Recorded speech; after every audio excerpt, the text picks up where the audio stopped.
सिंह चौधर इतिहास आमने Balangir mission compounder assembly hall पर्वटा को आम आयोजन कर प्रथम आम पदक्षेप नहीं सिंह से स्थान समस्त विषय दायित्व सहित सब कार्य आरंभ कर सिंह चौधर रेवरेंड सुंदर राज को धन्यवाद देवा सहित परिवार को मत धन्यवाद दे मंडली को बहुत धन्यवाद दौची तेरे मो आज प्रचार करी ना जेहेतु यहाँ प्रचार समय नुहे केवल शुभेच्छा वार्ता देवार समय आमने यीशुकर जन्म विषय समस्ते जानी किए कहीं जानी ना दयाकर हाथ उठेबे टिके जय विशेष टिके जय खाली जानी ना यीशुकर जन्म विषय जानी मु पचारे जो मैंने जानी ना हाथ आम जाचु आमर ईश्वर स्वगौरव योगी परमेश्वर एवं समस्त कार्य से योजना अनुसार करती प्रत्येक कार्य योजनाबद्ध अनुसार होता है से अपना समय अनुसार कार्य करते उपदेशकता 3 पर्व से विषय से समय विषय से कहती कौन सी समय तांकर इच्छा अनुसार रही प्रत्येक समय तांकर हप्ताधीन अटे आपाई मनुष्य जो प्रथम मनुष्य हवा एवं आदम पाप कले जेहेतु से सृष्टि करते तेणुक से आउ थे किपर अपना संतान भाव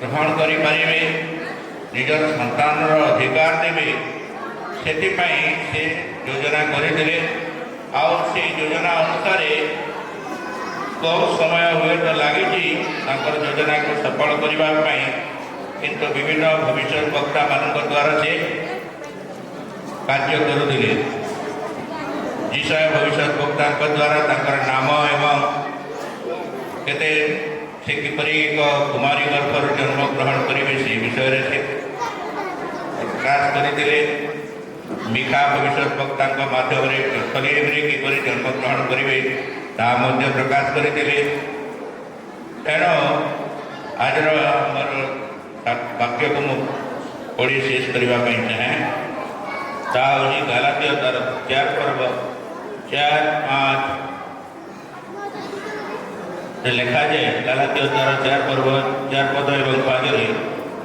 किंतु काल संपूर्ण हते ईश्वर अपना निकटर निज पुत्र को प्रेरण कले से स्त्रीजात हुई मोसांक व्यवस्थार अधीन जेपरी से मूल्य दे मोसांक व्यवस्थाधीन लोक मान मुक्त करती पुणी आमने पुत्रत्वर अधिकार प्राप्त हो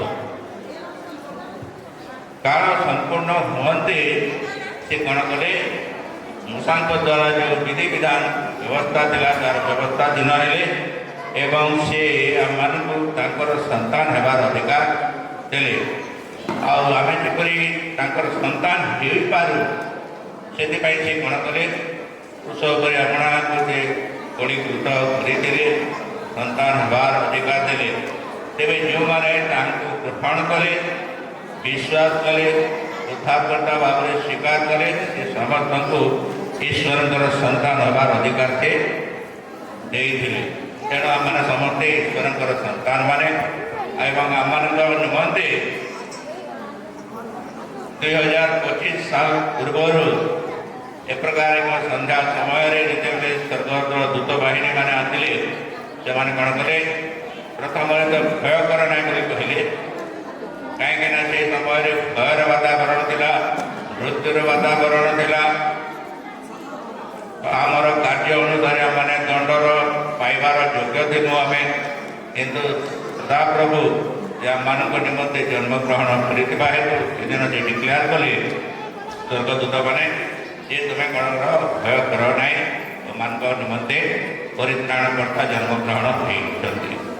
ତେଣୁ ଆମମାନେ କୌଣସି ବିଷୟରେ ଭୟ କରିବା ନୁହେଁ। କାରଣ ଆସିବ, ସମସ୍ୟା ଆସିବ, ବିଭିନ୍ନ ଘଟଣା ଘଟିବ, କିନ୍ତୁ ତାର ମଧ୍ୟରେ ମଧ୍ୟ ପ୍ରଭୁ ଆମମାନଙ୍କର କାର୍ଯ୍ୟ କରିବା ପରମେଶ୍ୱର। ପ୍ରତ୍ୟେକ ବିଷୟ, ପ୍ରତ୍ୟେକ ସମୟ ତାଙ୍କର ନିୟନ୍ତ୍ରଣାଧୀନ ଅଟେ। ତେଣୁ ଆମମାନଙ୍କୁ ସେ ଉଚ୍ଚତର ଅଧିକାର ଦେଇଥିବା ହେତୁ ଆମମାନେ ଭୟ କରିବା ନାହିଁ।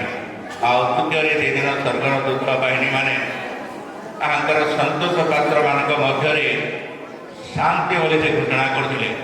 ତାଙ୍କର ସନ୍ତୋଷ ପାତ୍ର ଅର୍ଥାତ୍ ଯେଉଁମାନେ ତାହାକୁ ଗ୍ରହଣ କଲେ, ଏବେ ତାର 11 ପର୍ବ 6 ପଦ ଅନୁସାରେ ଯେଉଁମାନେ ତାହାଙ୍କୁ ବିଶ୍ୱାସ କରନ୍ତି ସେମାନଙ୍କୁ ସେ ଆପଣାର ସନ୍ତୋଷ ପାତ୍ର ବୋଲି କହନ୍ତି। ସେହି ଦୃଷ୍ଟିରୁ ଆମମାନେ ତାଙ୍କ ନିକଟରେ ତାଙ୍କୁ ବିଶ୍ୱାସ କରୁ, ତାଙ୍କର ସନ୍ତାନ ଅଟୁ।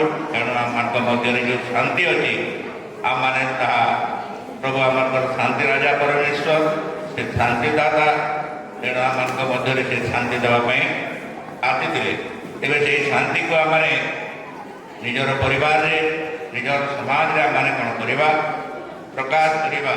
ଶାନ୍ତିକୁ ଆମମାନେ କେବଳ ନିଜ ମଧ୍ୟରେ ରଖିବା ନାହିଁ, ଶାନ୍ତିକୁ ଆମମାନେ ଆପଣର କର୍ମମୟ ଜୀବନରେ, କାର୍ଯ୍ୟ ଜୀବନରେ, ମାଣ୍ଡଳିକ ଜୀବନରେ, ପାରିବାରିକ ଜୀବନରେ ତାକୁ ଆମମାନେ ପ୍ରକାଶ କରିବା ତଦ୍ୱାରା ଏମାନେ ଯେ ଈଶ୍ୱରଙ୍କର ସନ୍ତାନ ତାହା ଅନ୍ୟମାନେ ଜାଣିବେ।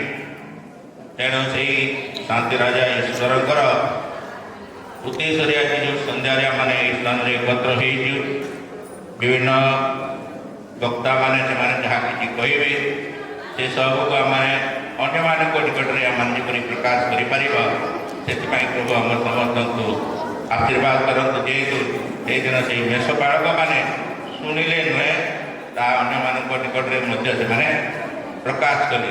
ତେଣୁ ଆମମାନଙ୍କୁ ପ୍ରଭୁଙ୍କର ଶେଷ ଆଦେଶ ମଧ୍ୟ ରହିଛି। ଆମମାନେ କ'ଣ କରିବା? ଜେରୁସାଲେମରୁ ଆରମ୍ଭ କରି ପୃଥିବୀର ପ୍ରାନ୍ତ ପର୍ଯ୍ୟନ୍ତ ଆମମାନେ ସୁସମାଚାର ଦେଇଯିବା। ଅର୍ଥାତ୍ ଆମମାନେ ଯେଉଁ ସ୍ଥାନରେ ରହିଛୁ ସେହି ସ୍ଥାନରୁ ଆମମାନେ ବାହାରକୁ ଅନ୍ୟ ସମାଜରେ, ଅନ୍ୟ ବନ୍ଧୁ ପରିଜନମାନଙ୍କ ମଧ୍ୟରେ, ଅନ୍ୟ ଲୋକମାନଙ୍କ ନିକଟରେ ଆମମାନେ କାର୍ଯ୍ୟ କରିବା ଏବଂ ପ୍ରଭୁ ଯୀଶୁ ଖ୍ରୀଷ୍ଟ ଯେ ଆମମାନଙ୍କ ନିମନ୍ତେ ଧରାପୃଷ୍ଠରେ ଜନ୍ମଗ୍ରହଣ କରୁଥିଲେ ତାହା ଆମମାନେ ପ୍ରକାଶ କରୁ। ଏହି ଦିନମାନଙ୍କରେ ପ୍ରଭୁ ଆମ ସମସ୍ତଙ୍କୁ ବହୁତ ବହୁତ ଆଶୀର୍ବାଦ କରନ୍ତୁ। ପରିବାରରେ ଶାନ୍ତି ଆସୁ, ସମାଜରେ ଶାନ୍ତି ଆସୁ, ମଣ୍ଡଳୀରେ ଶାନ୍ତି ଆସୁ। ତଦ୍ୱାରା ପ୍ରଭୁ ଗୌରବାନ୍ୱିତ ହେବେ। ଧନ୍ୟବାଦ।